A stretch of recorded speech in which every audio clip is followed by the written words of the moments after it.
राज्यातील जिल्हा परिषदच्या शाळेतील विद्यार्थ्यांना गणवेश मिळाला नाही।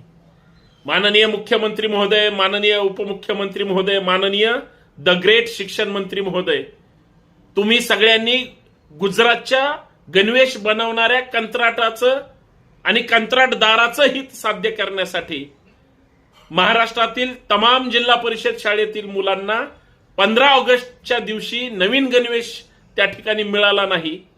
एक शाळा एक गणवेश आपली योजना ही जर इतकी फेल ठरणार असेल आणि महाराष्ट्रात एवढे गणवेश बनवणाऱ्या छोट्या मोठ्या उद्योग व्यवसाय करणाऱ्या लोकांकडून तुम्हाला तो गणवेश चालला नसेल आणि थेट तुमचं कनेक्शन गुजरातला असेल आणि मुलं जर गणवेशापासून वंचित राहिले असतील तर हे दुर्दैव आहे।